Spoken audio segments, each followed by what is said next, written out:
Hi guys, आज का हमारा टॉपिक है डेरिवेटिव ऑफ एनालिटिक फंक्शन की nth फॉर्म की जो थ्योरम है, जनरल फॉर्मूला है उसके बारे में हम बात करेंगे। पिछले वीडियोस है उसमें हमने बात की थी डेरिवेटिव ऑफ एनालिटिक फंक्शन के फर्स्ट डेरिवेटिव की और सेकंड डेरिवेटिव की। फर्स्ट डेरिवेटिव हम पढ़ चुके हैं, सेकंड पढ़ चुके हैं। अब हम आज बात करेंगे इसकी जनरल फॉर्म की। जो फर्स्ट और सेकंड डेरिवेटिव है उसका वीडियो आप देखना चाहते हैं तो उसका लिंक आपको डिस्क्रिप्शन बॉक्स में मिल जाएगा। तो स्टार्ट करते हैं theorem.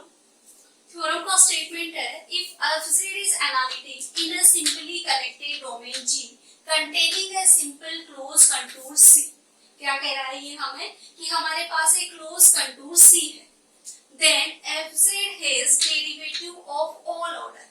fz has derivative of all order at each point z naught inside C with fn z naught is equals to n factorial divided by 2 pi iota integration C। यहाँ C का meaning है contour. fz divided by z minus z not n plus 1 dz। अब देखिए, हमने Cauchy integral formula पढ़ा था। Cauchy integral formula था हमारे पास f of z is equals to 1/2 pi iota integration fz z minus z nought dz। First theorem थी second unit की कॉची इंटीग्रल फॉर्मूला की, इसकी हमने बात की थी। फिर हमने देखा था f डेज z का फॉर्मूला था 1/2 pi iota integration fz z minus z not का स्क्वायर और dz। इसी तरीके से f डबल डी z हमने पढ़ा था 1/2 pi iota 2 factorial c fz z minus z not cube dz। देखिए, जब फर्स्ट डेरिवेटिव था तो z माइनस z नॉट के साथ में स्क्वायर था। जब सेकंड डेरिवेटिव था तो यहाँ पे हमारे पास क्यूब है। इस फॉर्मूले में हम क्या देख पा रहे हैं कि जब nth डेरिवेटिव है, इस n का मीनिंग यहाँ पे डेरिवेटिव है। जब nth डेरिवेटिव है तो यहाँ टर्म आ रही है हमारे पास n प्लस 1। सिंपल है, 1 है तो 2, 2 है तो 3। इसी तरीके से जब 3 रहेगा तो z माइनस z नॉट की पावर आ जाएगी 4। तो हमने 1 के लिए प्रूफ कर दिया फर्स्ट डेरिवेटिव इस बेस का मतलब हम 1 भी लिख सकते हैं इस तरीके से f ऑफ 1j। इसका मीनिंग भी डेरिवेटिव ही रहेगा। इसको हम इस तरीके से भी नोट कर सकते हैं f ऑफ 2z। और ये है यहाँ पे इस n का मीनिंग है कि nth डेरिवेटिव। तो देखिए, इस थ्योरम को प्रूफ करने के लिए हम मैथमेटिकल इंडक्शन अप्लाई करेंगे। मैथमेटिकल इंडक्शन गणितीय आगमन का सिद्धांत क्या होता है? सबसे पहले हम किसी भी थ्योरम को प्रूफ करने के लिए हम n इक्वल्स टू 1 के लिए प्रूफ करते हैं, n is equals to k के लिए अज्यूम कर लेते हैं और n is equals to k plus 1 के लिए उसे प्रूफ कर देते हैं। यही करते हैं हम गणितीय आगमन के सिद्धांत मैथमेटिकल इंडक्शन में। तो प्रूफ करते हैं थ्योरम को। हमने लिया इस प्रमेय को हम गणितीय आगमन के सिद्धांत से सिद्ध करेंगे। अब सबसे पहले n इक्वल्स टू 1 के लिए तो लेते हैं n इक्वल्स टू 1 के लिए। n इक्वल्स टू 1 के लिए थ्योरम है, हम जानते हैं f dash z nought is equals to 1/2 pi iota integration c fz z minus z not का स्क्वायर dz। इसको हम ऐसे भी लिख सकते हैं f of 1 z nought is equals to 1/2 pi iota 1 factorial. 1 है, 1 को 1 फैक्टोरियल भी लिखा जा सकता है integration c fz z minus z nought की पावर 1 प्लस 1। देखो n है तो n प्लस 1 है, तो यहाँ पे n क्या है हमारे पास 1 है, यहाँ भी 1 है dz। तो हम क्या लिख देंगे कि n इज इक्वल्स टू 1 के लिए प्रमेय सत्य है। जो स्टेटमेंट है हमारा n इज इक्वल्स टू 1 के लिए ट्रू। अब हमें अज्यूम करना है कि जो थ्योरम है, जो स्टेटमेंट है ये, वो n is equals to k के लिए सत्य है। तो माना कथन n is equals to m लेते k ले लेते हैं यहाँ पे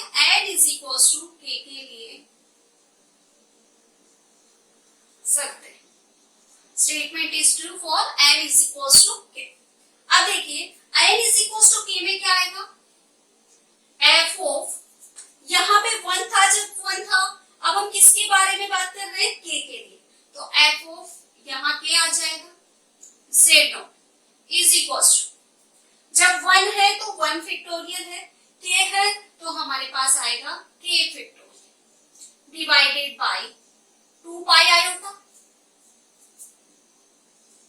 इंटीग्रेशन c f z, जहां जहां भी हम इंटीग्रेशन के नीचे c यूज कर रहे हैं, c का मीनिंग कंटूर है, z minus z not k के लिए है तो स्टेटमेंट में क्या आ जाएगा, k प्लस 1 dz।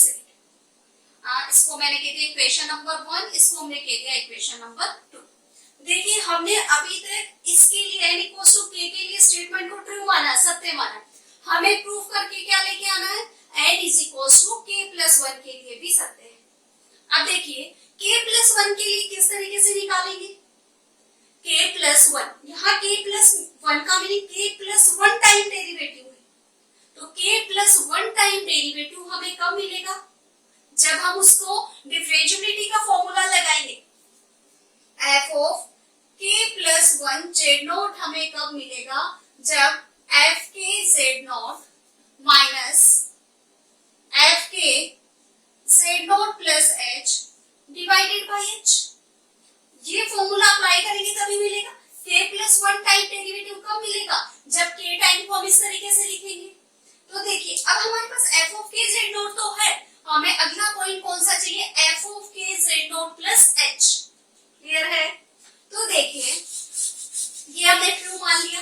अब इसमें कंटूर किस तरीके का होगा, पिछली थ्योरम में हमने जैसा कंटूर माना था कि ये हमारे पास कोई कंटूर c है, इस कंटूर c के अंदर ये z is equals to z nought कोई पॉइंट, हमने माना था कि इसके समीप में, इसके पास में, इसके नेबरहुड पे कोई दूसरा पॉइंट है जिसको हमने कहा था z is equals to z not plus h, कुछ इस तरीके से बनाया था, और ये था हमारे पास क्लोज कंटूर c। तो इस z नॉट के पास में कोई दूसरा बिंदु है, वो z नॉट प्लस h है, तो इसमें z नॉट की जगह पे हम पुट कर सकते हैं z नॉट प्लस h। पिछली थ्योरम्स में भी हमने सेम प्रोसीजर फॉलो किया था कि z नॉट की जगह पे z नॉट प्लस h कर दिया था, फिर z नॉट प्लस h वाली इक्वेशन में से z नॉट वाली टर्म को सब्ट्रैक्ट किया था। पिछली जो दो थ्योरम थी वो इसी तरीके से सॉल्व हो रही थी। तो देखिए आगे हम इस इक्वेशन में इक्वेशन नंबर 2 में सब्स्टिट्यूट कर रहे हैं z is equals to z not plus h, ये रफ कर रही हूं मैं डायग्राम। तो put z is equals to z naught plus h in equation 2 में सब्स्टिट्यूट करते हैं हम। तो देखिए ये तो f ऑफ k ही रहेगा, z नॉट की जगह पे z नॉट प्लस h आ गया, इज इक्वल्स टू ये टर्म एज इट इज रहेगी k factorial upon 2 pi iota integration c f of z, changes किस में होगा, इस z नॉट में, z नॉट की जगह पे z नॉट प्लस h रख रहे हैं हम, तो z माइनस, इसको बड़ा ब्रैकेट कर देती हूँ, z minus z not plus h, power कितनी है हमारे पास, k प्लस 1, ये t से इक्वेशन नंबर 3 दे। अब देखिए सिंपल सा प्रोसेस है, क्या करना होगा, equation 3 minus equation 2, equation 3 minus equation 2 करना है हमें। तो देखिए मैं ऊपर वाला पोर्शन रफ कर रही हूँ।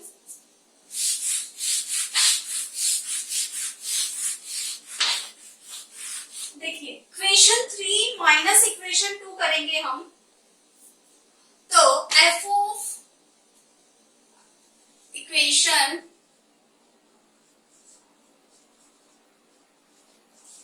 टर्म आ जाएगी हमारे पास f of k z not plus h minus f of k z nought, f of k z nought is equals to k factorial upon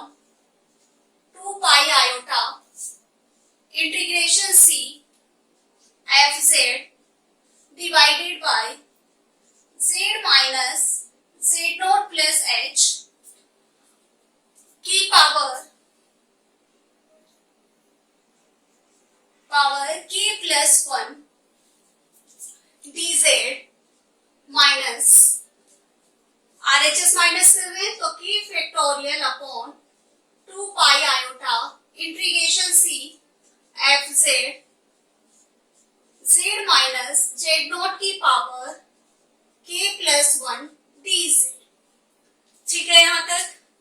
अब देखिए z माइनस z नॉट यहाँ भी है हमारे पास और z माइनस z नॉट इस term में भी है, कॉमन ले लेंगे और कॉमन क्या दिख रहा है k factorial upon 2 pi iota f z dz, दोनों टर्म के अंदर कॉमन है। तो देखिए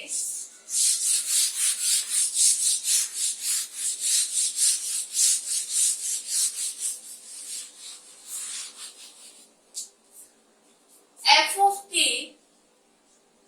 z not plus h minus f k z not, जहां जहां भी k है k टाइम डिफरेंशिएशन है, कॉमन ले रही हूं मैं यहां से k factorial upon 2 pi iota.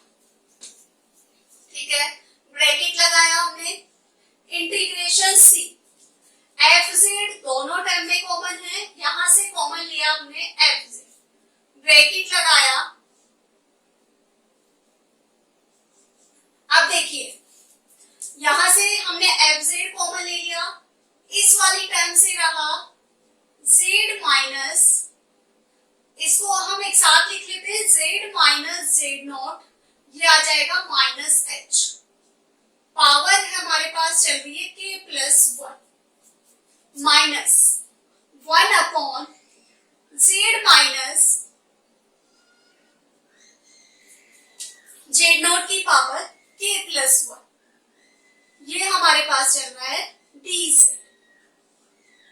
ठीक है, z माइनस z नॉट, सबसे पहले तो हमें यहां से कॉमन लेना होगा, तो देखिए k factorial upon 2 pi iota integration c f z 1 upon, यहां से मैंने कॉमन ले लिया z माइनस z नॉट, तो यहां से तो रह गया 1 minus h upon z minus z not. अब देखिए z minus z not common आया है तो पावर k प्लस 1 भी कॉमन आएगी, तो z माइनस z नॉट की पावर k प्लस 1 और यहाँ की power k plus 1 minus 1 upon z minus z nought की power k plus 1 dz।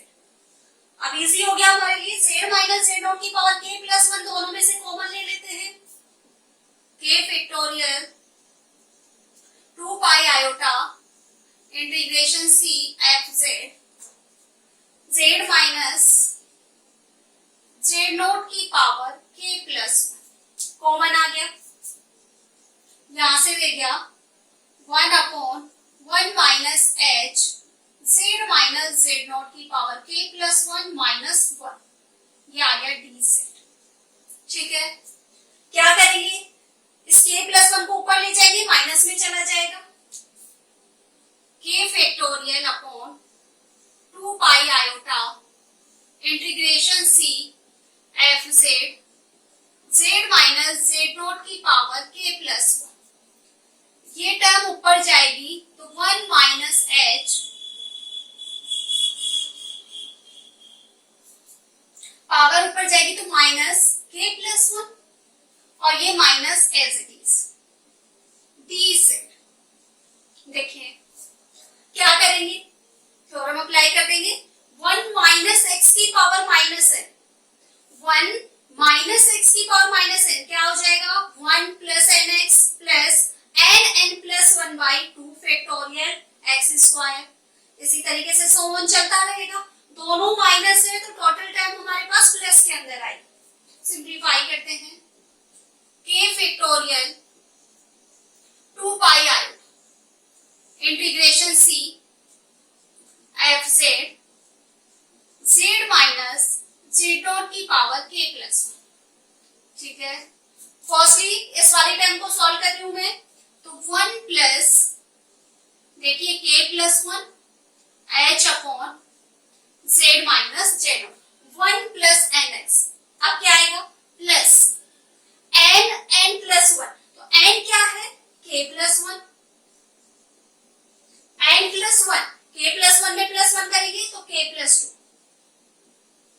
Upon 2 factorial x square, meaning क्या हो गया h square upon z minus z not का square, so on. ये इसका सो ऑन आया है। अब बचा हमारे पास ये माइनस वन, तो ये आ गया यहाँ पे माइनस वन डी से। क्लियर है यहाँ तक? इस वन से ये वन कैंसिल आउट हो जाएगा, यहाँ तक की टर्म। अब देखो क्या कॉमन फैक्टर देख पा रहे हैं हम? कॉमन फैक्टर जो हमें दिख रहा है, एक तो ये k प्लस वन, यहाँ भी k प्लस वन, अगली टर्म आएगी उसमें आ जाएगा k plus one, k plus to, k plus three, तो k प्लस वन हम टोटल में से कॉमन ले सकते हैं। उसके बाद देखिए यहाँ h है, यहाँ h स्क्वायर है, अगली टर्म में h क्यूब आ जाएगा, तो एक टर्म हमारे पास कॉमन आ जाएगी h, और divided by z minus z not. z minus z not इसमें भी है, z माइनस z नॉट इसमें भी है, और इससे अगली जो टर्म्स होगी सब में z माइनस z नॉट होगा। तो आगे देखते हैं हम, ऊपर वाला रफ कर रही हूं।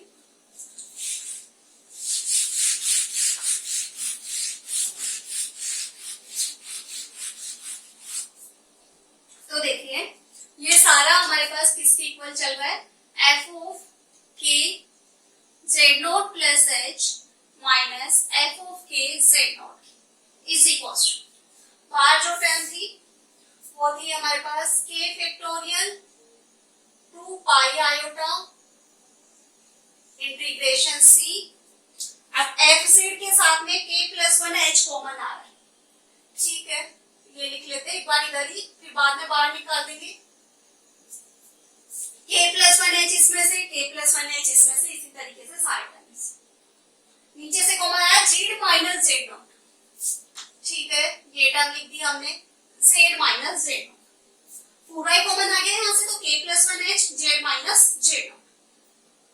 अब जो रिमेनिंग रहा हमारे पास वो कुछ इस तरीके से रह गया, वन, यहां से वन रह गया, प्लस इस वाली टर्म से k प्लस टू रह गया, 2 फैक्टोरियल, और देखिए h कॉमन आ चुका तो यहां से बचा h divided by z minus z not का स्क्वायर है, z minus z not common आ गया तो रहा यहां से z माइनस z, इसी तरीके से so on dz bracket close, ठीक है। अब डिफरेंशिएबिलिटी का फॉर्मूला अप्लाई करेंगे। नाउ f के z not plus h, equation number 3 तक हमारे पास पहले हो चुकी थी, इसको हम इक्वेशन नंबर 4 दे देंगे। f के z not plus h minus f के z naught divided by h is equals to, अब देखिए ये पूरी टर्म लिख रही हूं मैं, k factorial upon 2 pi iota integration c, या ये भी कॉमन ले लेते हैं, ये कांस्टेंट टर्म ही है, k factorial k plus one, ये h z minus z not function में ही रहेगा हमारे पास। तो देखिए यहां से जब हमने लिखा z माइनस z नॉट तो कॉमन लिया हुआ है, z माइनस z नॉट तो ये हमने कॉमन लिया हुआ है, यहाँ से z माइनस z नॉट की पावर k प्लस वन भी हमारे पास चल रहा है, तो यहाँ से z माइनस z नॉट की पावर k प्लस वन, और ये z माइनस z नॉट की पावर वन हमने यहाँ से कॉमन लिया हुआ है। तो देखिए k प्लस वन h हमने बाहर निकाल लिया, ब्रैकेट क्लोज, इंटीग्रेशन c, हमारे पास रहा एफ जेड, ये है हमारे पास एफ जेड, पावर कितनी हो गई यहां से z माइनस z नॉट की पावर k प्लस 1 और +1 k + 2, ठीक है। इंटीग्रेशन ये हमारे पास 1 है प्लस k + 2 फैक्टोरियल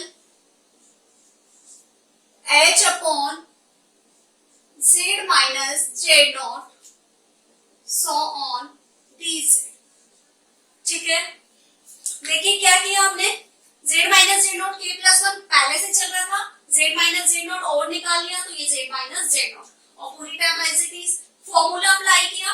फॉर्मूले में इसकी वैल्यू z के z0 + h, f के z0 की वैल्यू इक्वेशन नंबर 4 से पुट कर दी, डिवाइडेड बाय h और limit h tends to 0, limit h tends to 0। अब देखिए जब लिमिट h टेंड्स टू 0 होगी तो ये वाला h इस h से कैंसिल आउट हो जाएगा। सारी टर्म में से h कॉमन है तो ये h तो कैंसिल आउट हो जाएगा, लेकिन जैसे ही लिमिट लगेगी ये वाली टर्म 0 और इससे अगली वाली टर्म 0, तो हमारे पास केवल क्या रह गया, इस h से ये h कैंसिल आउट किया और ये वाली टर्म इस 1 से मल्टीप्लाई हुई, मीनिंग सारी टर्म 0 हो गई। तो यहाँ से k फैक्टोरियल ये है k + 1 divided by 2 pi iota integration c f z minus z0 की पावर k + 2 है तो हम इसको ऐसे लिख सकते हैं k + 1 + 1 और इधर ये k के लिए है तो f of k + 1 f of k + 1 z0 और ये हमारे पास आ गया dz और k + 1 k फैक्टोरियल मिलके क्या बन जाएगा, k + 1 factorial, k + 1 z0 = k + 1 factorial divided by 2 pi iota integration c f z minus z0 की पावर k + 1 dz। यही हमें प्रूफ, तो हम यहां से कह सकते हैं कि स्टेटमेंट किसके लिए ट्रू हो गया, n = k + 1 के लिए। n = k के लिए हमने अज्यूम करके हम चल रहे थे और n = k + 1 के लिए हमने इसे ट्रू बता दिया। तो statement is true for n = k + 1। So f of n z0 = n factorial 2 pi iota integration c f z minus z0 की पावर n + 1 dz। यही है, यही हमें प्रूफ करना था, तो ये हमने कर दिया मैथमेटिकल इंडक्शन से प्रूफ। 1 के लिए ट्रू मान लिया, 2 के लिए 1 के लिए ट्रू मान लिया, k के लिए अज्यूम कर लिया, k + 1 के लिए प्रूफ दिखा दिया, तो स्टेटमेंट हमारा n के लिए भी ट्रू होगा। और इसके जो सारे डेरिवेटिव है वो इटसेल्फ डेरिवेटिव है, हमने पिछली थ्योरम की थी, तो ये जो फंक्शन होंगे कंटूर के अंदर वो होंगे डेरिवेटिव। आज के लिए इतना ही, अगले टॉपिक में अगले वीडियो में हम मिलते हैं कॉची इंटीग्रल फॉर्मूला और कॉची डेरिवेटिव फॉर्मूले के एग्जांपल्स के साथ।